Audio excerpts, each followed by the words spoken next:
وسلام على عباده الذين اصطفى أما بعد. وعن أبي سعيد الخدري رضي الله عنه أن رسول الله صلى الله عليه وسلم قال: غسل الجمعة واجب على كل محتلم، أخرجه السبعة. وعن سمرة رضي الله عنه قال: قال رسول الله صلى الله عليه وسلم: من توضأ يوم الجمعة فبها ونعمت، ومن اغتسل فالغسل أفضل. رواه الخمسة. وعن علي رضي الله عنه قال: كان رسول الله صلى الله عليه وسلم يقرئنا القرآن ما لم يكن جنوبا. رواه الخمسة، وهذا لفظ الترمذي وحسنه. سیدنا ابو سعید الخدری رضی اللہ تعالی عنہ سے روایت ہے کہ رسول اللہ صلی اللہ علیہ وسلم نے ارشاد فرمایا کہ جمعہ کا غسل ہر بالغ شخص پر واجب ہے۔ اسے ترمذی، ابو داود، نسائی، ابن ماجہ، بخاری و مسلم وغیرہ نے روایت کیا ہے۔ حضرت سمرہ رضی اللہ تعالیٰ عنہ سے روایت ہے، کہتے ہیں کہ رسول اللہ صلی اللہ علیہ وسلم نے ارشاد فرمایا کہ جس نے جمعہ کے دن وضو کیا تو اس نے اچھا اور بہتر کیا، اور جس نے غسل کیا تو غسل افضل ہے۔ اسے ترمذی، ابو داود، نسائی، ابن ماجہ اور احمد نے روایت کیا ہے۔ سیدنا علی رضی اللہ تعالیٰ عنہ سے روایت ہے، کہتے ہیں کہ رسول اللہ صلی اللہ علیہ وسلم ہمیں قرآن پڑھایا کرتے تھے جبکہ آپ جنوبی نہیں ہوتے۔ اسے بھی ترمذی، ابو داود، نسائی، ابن ماجہ اور احمد نے روایت کیا ہے۔ بلوغ المرام سے 3 روایتیں ابھی آپ کے سامنے پڑھی گئی ہیں۔ پہلی 2 روایتوں کا تعلق جمعہ کے دن کے غسل سے ہے۔ جمعہ کے دن غسل کرنا، یہ علماء کے یہاں اختلافی مسئلہ اس بارے میں کہ یہ غسل واجب ہے یا مستحب ہے۔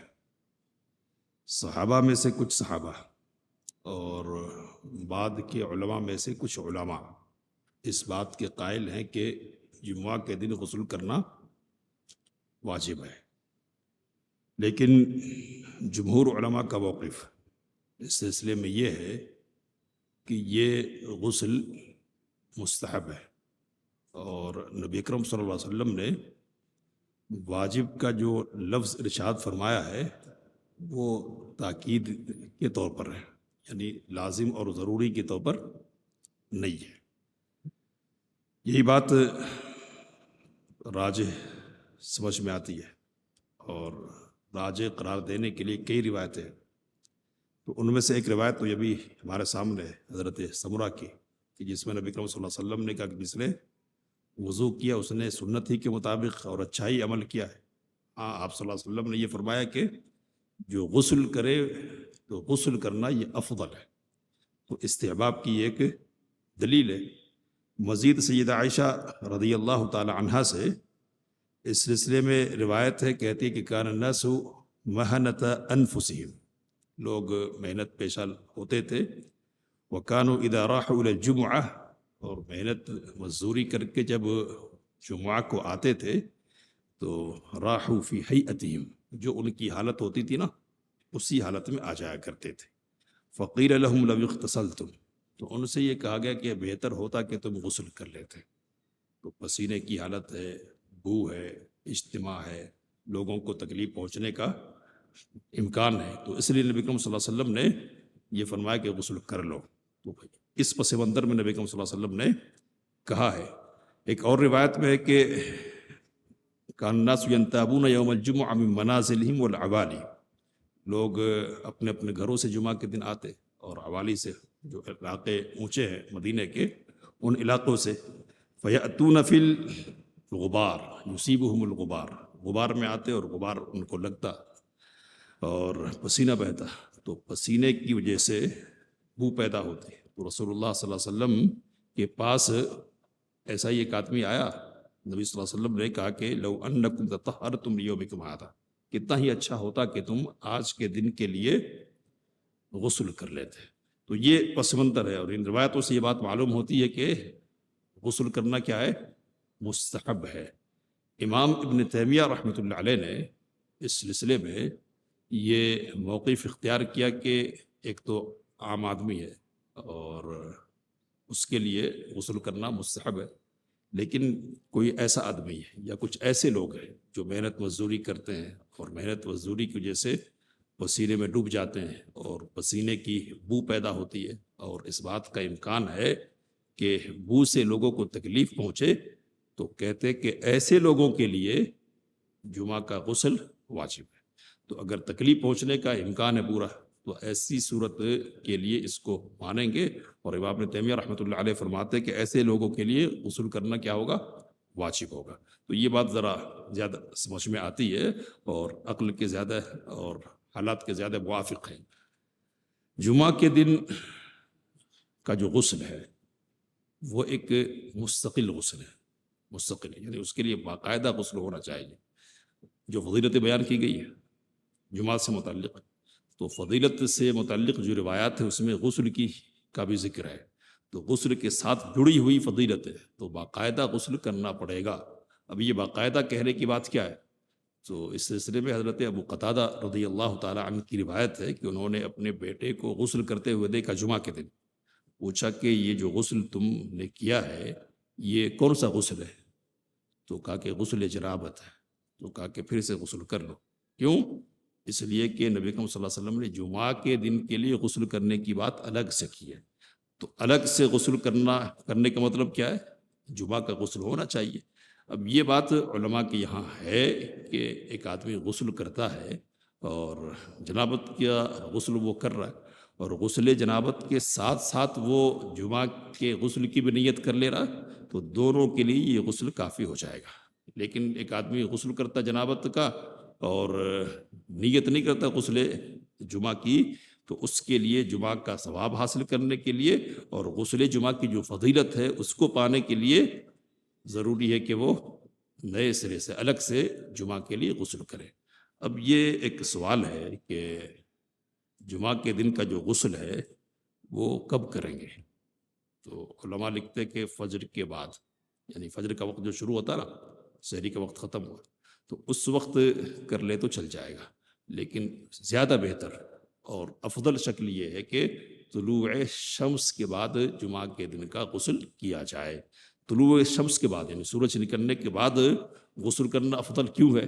تو اس کی وجہ علماء یہ لکھتے ہیں کہ طلوع شمس کے بعد دن کا ہونا پورا کا پورا متحقق ہو جاتا ہے، پورا دن ہے. تو اس لیے یوم الجمعہ کا اطلاق پورے طور پر یہاں ہوگا. اس لیے بہتر یہ ہے کہ سورج کے نکلنے کے بعد جمعہ کے دن کا غسل کیا جائے. خلاصہ کیا ہے گفتگو کا؟ تو جمعہ کے دن غسل کرنا مستحب ہے. امام ابن تیمیہ رحمۃ اللہ علیہ نے ایک خاص شکل ذکر کی ہے، وہ شکل ذہن میں رہے. اور اس صورت میں اس بات کا امکان ہے قوی کہ آدمی کے اوپر جمعہ کا غسل کیا ہو؟ واجب ہو. تو کوشش اس بات کی ہو کہ اگر ایسی صورتحال ہے تو غسل کرنے کا اہتمام ضرور کرنا چاہیے. ویسے بہتر ہے اور فضیلت حاصل کرنے کے اعمال میں سے جمعہ کے دن کا غسل کرنا بھی ہے. اب ایک اور روایت آپ کے سامنے پڑھی گئی ہے سیدنا علی رضی اللہ تعالیٰ عنہ کی. کہتے ہیں کہ نبی صلی اللہ علیہ وسلم ہم کو قرآن پڑھایا کرتے تھے جبکہ آپ جنوبی نہیں ہوتے تھے. جنوبی کسے کہتے ہیں؟ تو وہ شخص جو مباشرت اور ہم بستری کی وجہ سے یا منی کے خروج کی وجہ سے ناپاکی کی حالت میں چلا گیا. تو جنوبی شخص قرآن مجید پڑھ سکتا ہے یا نہیں پڑھ سکتا ہے؟ اس سلسلے میں علماء کا اختلاف ہے، اور جمہور علماء کا موقف یہی ہے کہ جنوبی کے لیے قرآن پڑھنا جائز اور درست نہیں ہے. کچھ دوسرے علماء ہیں جو کہتے ہیں کہ جائز ہے، جیسے عبداللہ بن عباس رضی اللہ تعالیٰ عنہ جنابت کی حالت میں بھی ان کا جو روزانہ کا معمول اور وظیفہ ہوتا تھا قرآن مجید کے حوالے سے ورد کہتے تو حزب پڑھ لیا کرتے تھے. اور سعید بن المسیب رحمۃ اللہ علیہ کا بھی موقف، سید التابعین، ان کا بھی موقف ہے کہ پڑھ سکتے ہیں. وہ کہتے ہیں کہ پیٹ میں تو ہے ہی، تو کیا فرق پڑ رہا ہے کہ منہ پر آ جائے. تو یہ ان علماء کا موقف ہے. اور جو لوگ کہتے ہیں کہ منع ہے، ان کے لیے جو سب سے مضبوط دلیل ہے وہ یہی ہے سیدنا علی رضی اللہ تعالیٰ عنہ کی. اور سیدنا علی رضی اللہ تعالیٰ عنہ کی جو روایت ہے وہ سندی اعتبار سے ضعیف ہے، تو اس لیے مضبوط نہیں اس مسئلے میں دلیل کے طور پر اختیار کرنے کے سلسلے میں. یہ تو جنوبی کے سلسلے میں گفتگو ہو گئی. اسی سے منسلک مسئلہ ہے حائضہ عورت کا. تو حائضہ عورت قرآن پڑھ سکتی ہے یا نہیں پڑھ سکتی ہے؟ تو ایک روایت ہے کہ نبی صلی اللہ علیہ وسلم نے کہا کہ مسجد کو میں جنوبی کے لیے اور حائضہ کے لیے حلال نہیں کرتا ہے. قرآن مجید کے سلسلے میں بھی کچھ اسی قسم کے الفاظ ہیں، لیکن اس طرح کی کوئی بھی روایت صحیح طور پر ثابت نہیں ہے. اور امام ابن تیمیہ رحمۃ اللہ علیہ نے لکھا کہ نبی صلی اللہ علیہ وسلم کے زمانے میں کثرت سے، ظاہر سی بات ہے کہ ہر زمانے میں، نبی صلی اللہ علیہ وسلم کے زمانے میں بھی خواتین حید کی حالت میں مبتلا ہوتی تھی. اگر یہ حالت ممانعت کی ہوتی نا تو باقاعدہ طور پر نبی اکرم صلی اللہ علیہ وسلم سے صحیح سند سے ممانعت کی روایت ثابت ہوتی تھی، لیکن کوئی روایت ثابت نہیں ہے. تو اس لیے حائضہ عورت قرآن پڑھ سکتی ہے، خصوصی طور پر اس صورت میں جب کہ بھولنے، نسیان کا ڈر اور خدشہ ہو. تو اس صورت میں دونوں کے سلسلے میں جو احتیاطی بات ہے وہ کیا ہے؟ تو احتیاطی بات یہ ہے کہ ممانعت کی کوئی روایت تو نہیں ہے، لیکن بہتر یہی ہے کہ کامل پاکل کی حالت میں قرآن پڑھا جائے اور اللہ کا ذکر کیا جائے. اور قرآن مجید زیادہ اس کے لائق اور مستحق ہے. نبی اکرم صلی اللہ علیہ وسلم کی ایک حدیث ہے اس سلسلے میں کہ آپ کو کسی نے سلام کیا اور آپ نے سلام کا جواب نہیں دیا، پھر ایک دیوار کے پاس آپ صلی اللہ علیہ وسلم تشریف لائے، ہاتھ مارا دیوار پر، تیمم کیا اور پھر آپ نے سلام کا جواب دیا. کیا فرمایا؟ کہا کہ میں نے اس بات کو پسند نہیں کیا کہ میں طہارت کی بغیر حالت میں اللہ کا ذکر کروں. تو سلام کا جواب دینے کو نبی اکرم صلی اللہ علیہ وسلم نے پسند نہیں کیا ہے، تو قرآن پڑھنا تو اعلیٰ درجے کی بات ہے. تو بہتر یہ ہے کہ بچا جائے. کوئی مجبوری ہے، کوئی ضرورت ہے تو پڑھنے میں حرج کی کوئی بات نہیں ہے. اللہ سے دعا کی باتوں کو سمجھنے، اس کام لینے کی توفیق عطا فرمائے. آمین. وآخر دعوانا الحمدللہ رب العالمین.